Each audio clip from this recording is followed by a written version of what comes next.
सपने देखने वाली बहू। गुप्ता जी की बहू अंजलि को सपने बहुत आते थे। एक दिन सुबह सुबह जब अंजलि सोकर उठी, सासू माँ जानती हैं क्या होने वाला है? अरे क्या हुआ, फिर से कोई नया सपना देख लिया क्या? हाँ सासू माँ, बहुत जोर से बरसात आने वाली है। आज कोई कपड़े मत धोना, सूख नहीं पाएंगे। अरे बहू, बाहर तो इतनी तेज धूप निकली पड़ी है, तुमको कहाँ बारिश नजर आ रही है? अरे मम्मी जी, मैंने सपने में देखा था बहुत जोर से बारिश होने वाली है, इसलिए बस आज कोई कपड़े नहीं धुलेंगे। अरे लेकिन इससे पहले भी तो कितनी बार तुझे सपने आए हैं, कभी कुछ सच भी होता है क्या? मम्मी जी, आप भी ना सपनों पर भरोसा करना चाहिए, भरोसा। अंजलि की सास उसकी कोई बात नहीं मानती, लेकिन उस दिन वाकई में शाम होते होते घने बादल आ जाते हैं और जोर से मूसलाधार बारिश होने लगती है। अंजलि, आज तो तुम्हारा सपना सच हो गया। बहू, आज तो तुमने सपने में बारिश देखी थी ना, और देखो सच में बारिश हो गई। लगता है अगली बार से हमें तुम्हारी बात माननी पड़ेगी। पापा जी, मैं तो हर बार ही मम्मी जी से कहती हूँ, मेरे सपने सच हो जाते हैं, बस भरोसा रखिए। कुछ दिनों के बाद, अजी सुनते हैं, मुझे ना सपना आया था और सपने में मैंने देखा कि आपकी पूरी 1 करोड़ की लॉटरी लगी है।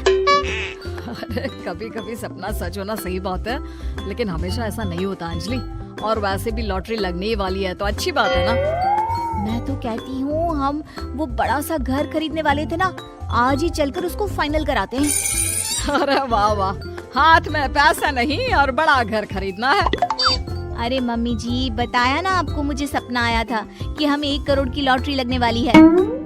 देखो बेटा, ये पैसों का मामला है, इसमें किसी तरह की रिस्क नहीं लेनी चाहिए। और जब तुम्हारा सपना सच हो जाए तब तुम घर खरीद लेना। मम्मी पापा ठीक कह रहे हैं अंजलि, अभी इतनी जल्दबाजी करने की क्या जरूरत है? मैं कुछ नहीं जानती, मुझे वो घर चाहिए तो चाहिए। और आपको प्रॉब्लम क्या है? कुछ दिनों में तो पैसे आने ही वाले हैं लॉटरी से। हाँ तो जब पैसे आ जाएंगे तब खरीद लेंगे ना। पर हमारी अंजलि खाना पीना छोड़कर जिद पकड़कर बैठ जाती है। आखिर मजबूर होकर अंजलि के पति को उस घर को बुक कराने के पैसे देने पड़ते हैं। कई दिन बीत जाते हैं, लेकिन अंजलि के पति की कोई लॉटरी नहीं लगती। कुछ दिनों के बाद, तुम्हारे सपने के चक्कर में तो सब खराब हो गया अंजलि। ना लॉटरी लगी, ऊपर से बेकार में ही सारी जमा पूंजी उस घर को खरीदने में खर्च हो गई। थोड़े दिन तो इंतजार करो, अब ऐसा थोड़ी ना होता है कि आज सपना आया और कल आपकी लॉटरी लग गई। मैंने तो पहले ही कहा था, तुम्हारी बीवी को तो हर सपने पर विश्वास करने की आदत पड़ गई है। ऐसा भी कहीं होता है क्या? कुछ दिनों के बाद अचानक से अंजलि के पति के पास एक फोन आता है और पता चलता है कि उसकी 1 करोड़ की लॉटरी लग गई है। अरे वाह अंजलि, ये तो कमाल हो गया, मेरे तो सच में लॉटरी लगी। अरे भगवान भला करे तुम्हारा। हाँ हाँ बहू, अब तो तुम जो कहोगी हम वो सब बात मानेंगे। तुम्हारे सपने का मतलब तो पूरा का पूरा सच होता है। अरे बिल्कुल ठीक कहते हैं, मैं तो बेकार में ही बहू को उल्टा सीधा सुनाती थी। अरे इसके सपने तो वाकई में सही हो जाते हैं। अपने घर वालों की बात सुनकर अंजलि मन ही मन बहुत इतराती है। उसे लगता है कि अब वो जो भी सपना देखेगी सच हो जाएगा। और इसी चक्कर में एक दिन अंजलि को सपना आता है कि अचानक उनके घर पर बहुत सारे मेहमान आने वाले हैं। यही सोचकर अंजलि अपनी सास को कहकर बहुत सारा खाना पहले से ही बनाकर रख लेती है। सुबह से शाम हो जाती है। हमने इतना सारा खाना बना लिया, लेकिन हमारे घर तो कोई मेहमान आया ही नहीं। हाँ मम्मी जी, अब तो रात होने आई है, लगता है ये खाना हम लोगों को ही खाना पड़ेगा। गुप्ता जी का परिवार पूरे 2 दिन तक उस खाने को खाकर खत्म करता है, लेकिन अंजलि की ये अपने सपनों पर भरोसा करने की आदत इतनी जल्दी छूटने वाली कहाँ थी। एक दिन अंजलि की सास अपने किसी रिश्तेदार के घर जाने के लिए कहती है, अरे अंजलि बहू, मैं जरा 2 दिन के लिए बुआ जी के घर जा रही हूँ। देखो तुम पीछे से घर को अच्छी तरह संभाल लेना। हाँ ठीक है मम्मी जी, आप चिंता मत करिए, मैं सब कुछ अच्छे से संभाल लूंगी। बहू, वैसे तो तुम सब कुछ बहुत अच्छे से ही करती हो, लेकिन देखो ये जरा ना सपनों पर भरोसा थोड़ा कम किया करो बेटा। क्या मम्मी जी, मेरे इतने सारे सपने तो सच हो जाते हैं, उसके बाद भी आपको शक ही रहता है हमेशा। अरे बेटा, कभी कभार की बात अलग है, लेकिन हमेशा इन बातों पर भरोसा करना बहुत बड़ा नुकसान भी करवा सकता है। तुम्हें इस बात को समझना चाहिए। ठीक है मम्मी जी, समझ गई। अब आप आराम से जाइए, मैं सब कुछ बहुत अच्छे से कर लूंगी। अंजलि की सास बुआ जी के घर चली जाती है। उसके जाने के बाद अंजलि एक दिन सुबह सोकर उठती है और जोर जोर से रोने लगती है। अरे क्या हुआ अंजलि, तुम रो क्यों रही हो? बहू सब ठीक तो है ना? क्या कोई बुरा सपना देखा? अरे पापा जी क्या बताओ, मम्मी जी नहीं रही, वो हम सबको छोड़कर चली गई।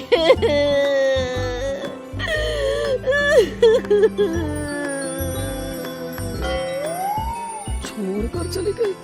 अरे क्या मतलब है? वो तो अपनी बुआ जी के घर गई है ना? पापा जी, सासू माँ बुआ जी के घर नहीं, भगवान जी के घर गई है। अरे अंजलि, सुबह सुबह कैसी बात कर रही हो? बुआ के घर गई है, कुछ नहीं हुआ है उनको। मैंने सपने में देखा था, मम्मी जी भगवान को प्यारी हो गई है। अंजलि का पति उसे समझाने की कोशिश करता है, लेकिन अंजलि के बार बार कहने पर वो भी इस बात पर भरोसा कर लेता है कि अब उसकी माँ दुनिया में नहीं रही। सारे गांव में ये खबर फैल जाती है कि अंजलि की सास की मौत हो गई। भगवान, अब हम क्या करेंगे? तुम्हारे सर से माँ का साया उठ गया। मैं तो कहती हूँ पापा जी, इनको बुआ जी के घर जाकर मम्मी जी की डेड बॉडी को ले आना चाहिए, तब तक हम उनकी अंतिम यात्रा की तैयारी करते हैं। अंजलि का पति अंजलि की बात सुनकर बुआ जी के घर के लिए रवाना हो जाता है। उधर अंजलि अपनी सास के अंतिम संस्कार की सारी तैयारियां कर लेती है। मोहल्ले के सारे लोग वहां पर आकर इकट्ठा हो जाते हैं। बहुत बुरा हुआ, मेरी सास मुझे बहुत प्यार करती थी, बुआ जी के घर गई थी। अरे हमको क्या पता था कि भगवान जी के घर जा रही है। अंजलि ने अपनी सास की तस्वीर पर हार पहनाकर घर के बीचों बीच रख दिया। सब लोग आकर गुप्ता परिवार को सांत्वना दे रहे थे। थोड़ी देर बाद अंजलि का पति घर आता है और साथ में अपनी माँ को भी ले आता है।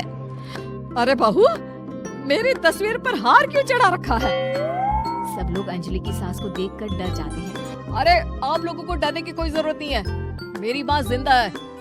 ये तो मेरी बीवी के सपने के चक्कर में हम लोगों ने अपनी माँ को मरा हुआ समझ लिया। बहू, सपने देखना ठीक है, पर अपनी जिंदा सास का अंतिम संस्कार करना बहुत बड़ी गलती। इसके बाद अंजलि की अपने सपनों पर आंख मूंद कर भरोसा करने की आदत हमेशा के लिए सुधर जाती है।